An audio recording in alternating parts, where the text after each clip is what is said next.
Okay, so our next speaker is Ziwen Kong, going to tell us about integral identities from symmetry breaking of conformal defects, please. Yeah, thank you very much for organizing the excellent conference and also for the opportunity to present my work here. So today I'm going to tell you the story of the integral identities from symmetry breaking of conformal defects. This is based on our work in progress with Dav Drucker and Peter Kravchuk.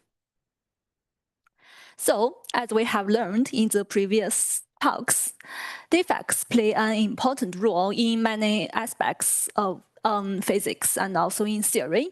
But now, what I want to focus on is the fact that their appearance breaks the space-time symmetry. For example, the ambient conformal symmetry to the conformal symmetry along the defect, and also the rotation around the defect.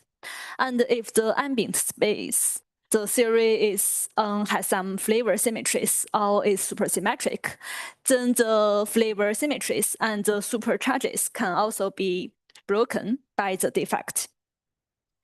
One example could be the 1/2 BPS Wilson loop in n equals to 4 super-Young mills. If here I set this W is equal to, for example, delta A6, let's say, then the Wilson loop turns to be 1/2 BPS, and except for the breaking of the conformal symmetry, it also breaks the R symmetry from SO6 to SO5, and also it breaks the half of the supercharges.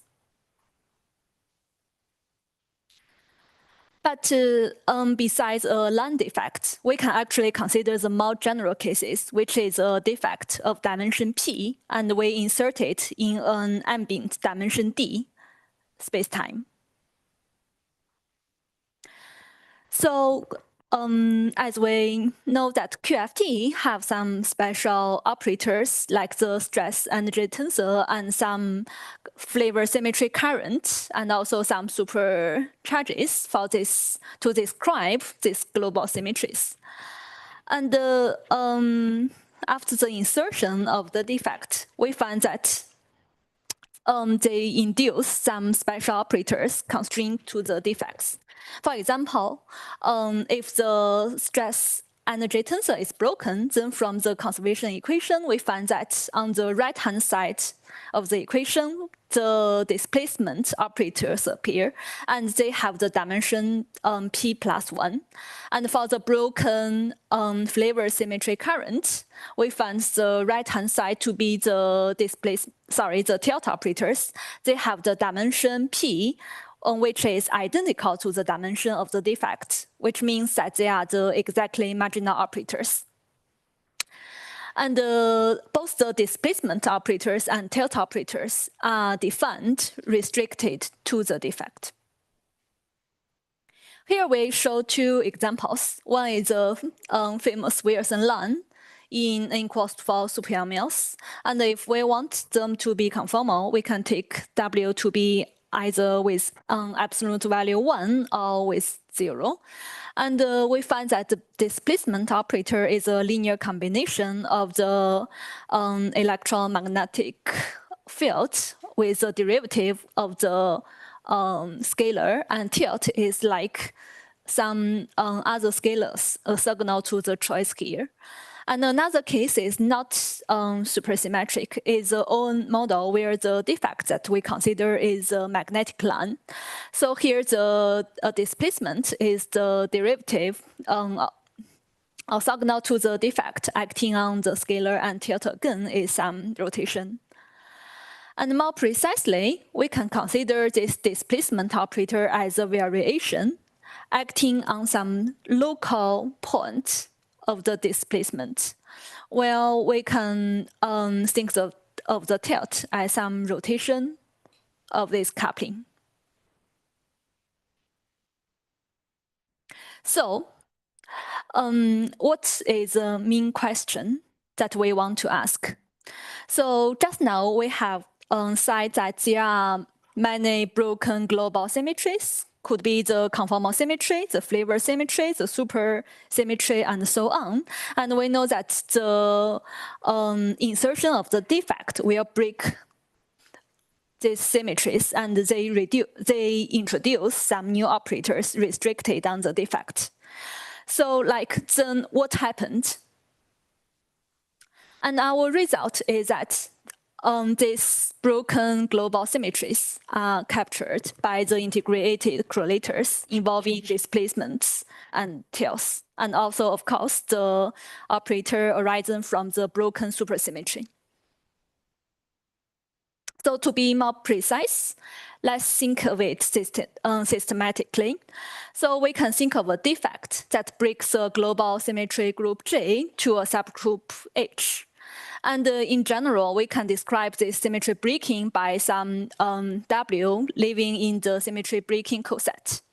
And we expect that the correlation function of the W is equal to the correlation function of W after the action, the left action of a group element of J on this W.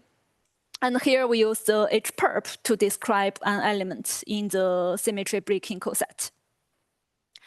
And of course, this left action depends on the renormalization scheme, but we don't want the scheme-dependent properties, and we just want to find some general properties that could be true in any scheme. So let's just keep agnostic about the scheme. And then it's enough for us to impose the infinitesimally in the left action J, and we want to expand this W to all the orders, which means that we put this J to be e to the lambda, and we expand it in W in this way. And we have that at the leading order, LJ is just, sorry, LO is just lambda perp, which means that the part of lambda that is leaving in this coset. But from L1, it becomes some scheme-dependent things. Here we take the example of the broken flavor symmetry, which gives us the tilt operators. We plug this into the right-hand side of the equation, and we expand it, and that's the equations that we get. Here we use the shorthand that T of W is the integrated tilt operators with the measure W.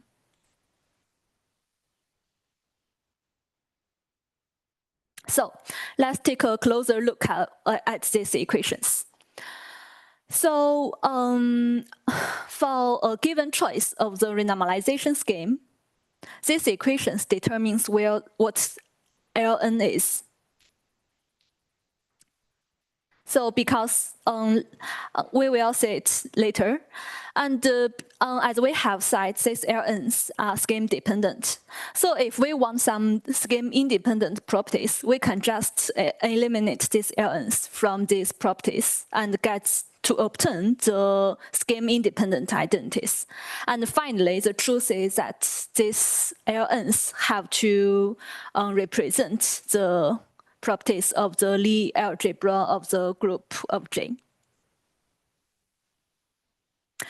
Okay, then let's say it order by order. We know that L0 here is some scheme independent stuff. And so at the leading order, we take n equals to 0, and it just gives us the integrate one-point function is 0.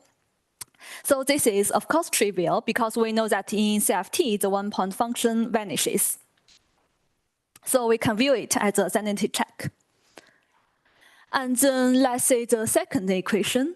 The second equation is, if we expand it, we find that this is what we get. The integrated two-point function gives us 0. And for the two-point function, we also know what their forms are. And it turns out that this is also trivial, and that's why after we plug in the expression into the integral, we find that it is 0 automatically. And something happens when n equals to 2, where we get this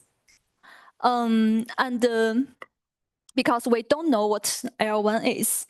And after taking the variation derivatives, we find that they have to, they take such a form. And in the three-point function in the CFT is also determined by the conformal symmetry. It takes such a form. We plug it in, and we find that it will give us this. So, but you say because the appearance of the log function, it breaks the conformal symmetry, which tells us that this dijk has to be 0. So the what we get here is that the three-point function part vanishes, and we have the L1 times the two-point function plus another term gives us 0. And together with the properties of the Lie algebra, we can we have two equations for 2Ls, which determines what L1 gives us, and that's the solution. There is another case for P equals to 1, that the three-point function doesn't have to vanish. Instead, they can take such a form, like you remove the absolute value, and for the D part, you replace it with a totally antisymmetric tensor structure. And here we also show that because of the parity of the defects, the integration also vanishes. But so far, what we have got is just 0 is equal to 0. And from n equals to 3, we say something interesting finally happens. So after taking the derivatives, we find the integrated 4-point function is equal to plus some deltas times 2-point function times some L2s. That gives us 0. Here the dots represents the permutations of the L2 terms. So what can we do? The first equation that we can extract from here is that we take tau 2, tau 3, and tau 4 to be all different from each other. And for simplicity, let's take 0, 1, infinity, and with that get that all the delta functions are 0. And just the purely integrated 4-point function is 0. So it also seems boring, but is it true? The answer is not. Even if this function tells us, like, for example, if we say the case for the 3D n equals to 4, Chen-Simons matter series. So from the analytic bootstrap, people find that 4-point function should have such expressions where they have two undetermined parameters, eta and epsilon. But if we put the 4-point function into the integration, which is very easy, we just integrate it over tau, we find that the right-hand side is proportional to eta, and we have already known that the integration must be 0. So it tells us that eta is 0, and all the things left is just the last line here. So that it actually should give the 4-point function the same as the 4-point functions in ABGM theory. And except for this, one can take the double integrals, which will give us a finite piece of the of these L2 terms. And together with the subtraction of two L2 terms, we know that the right-hand side should be this. And from the last step, we have already known what L1 should be. So that we plug it in, we find that the double integration, if we integrate over, let's say, tau 3, then what we can find is the integrated identities for the curvature of the symmetry breaking coset. So this is a highly non-trivial result because it's not 0 and it varies from from series to series depending on what the coset is. And but we don't stop here.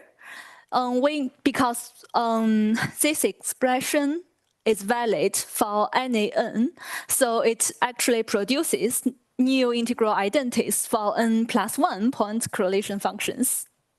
And we verified n equals to 5 identities, which the highest correlation function here is a 6-point function.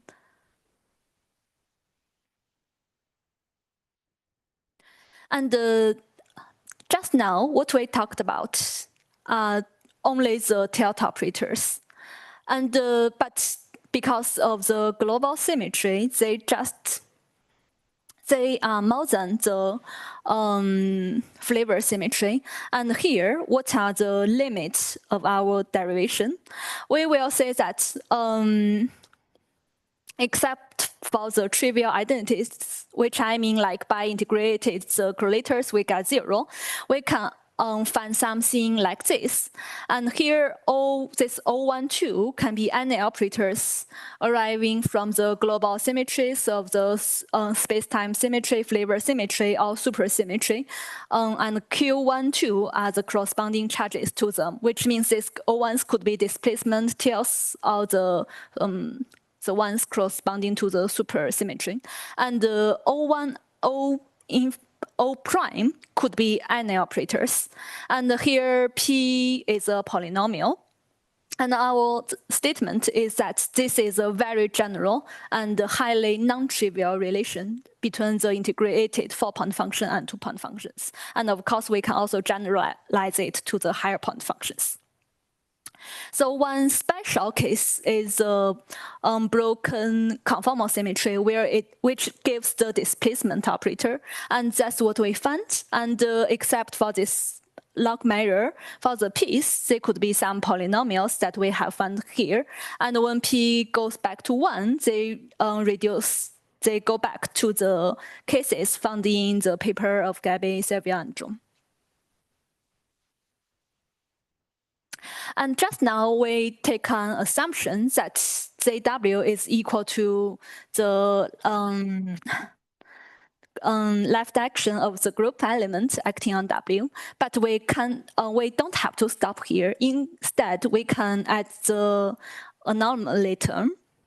And we also find some non-trivial results. For example, here we know that the 3-point function takes such form.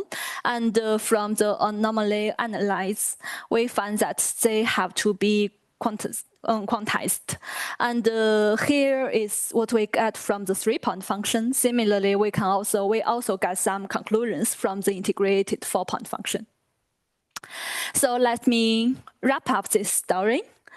As we have always taught, that the symmetries are very important. And we are very excited to see the regular symmetries of QFT lead to the non-trivial identities for correlation functions with tails displacements and broken supersymmetry operators. We are obsessed by how elegant and how general it is. So you can just take the integral identities and plug in the correlation functions of the defects operators in your favorite theory and say you will find something amazing and neat. Yeah, that's all. Thank you very much for your attention.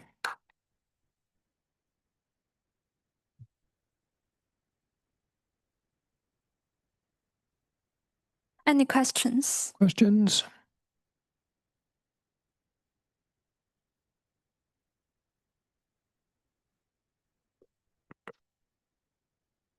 Right. Thanks for a nice talk. I was just curious to know which kind of defects you considered in the ON model.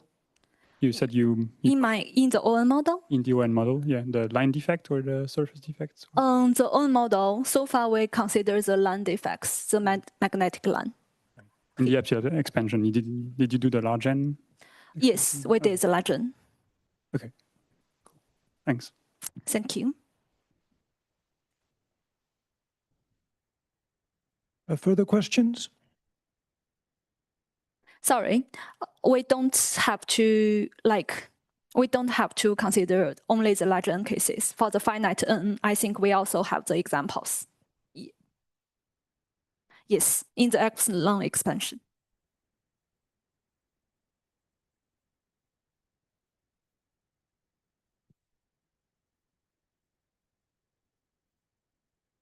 Also, thanks for the talk here. I just wanted to ask, is there any, and maybe this was implied in some stages, but is there any significant dependence on the codimension of the defect? Because, for example, codimension 1 is very different from higher codimension. And so, like, for example, like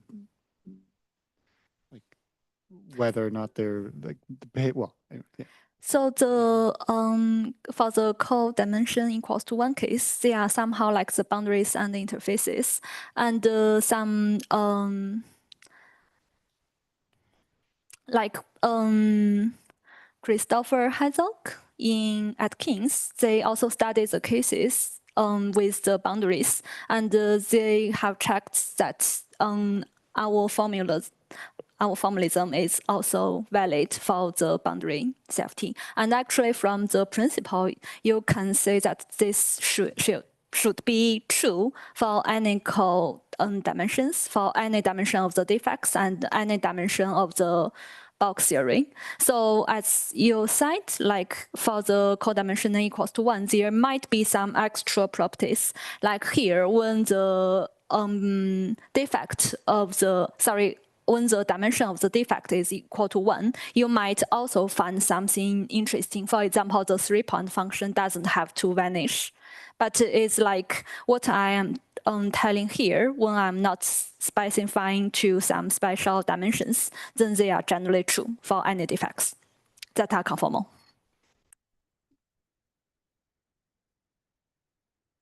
Okay, if there are no further questions, let's thank our speaker again. Thank you.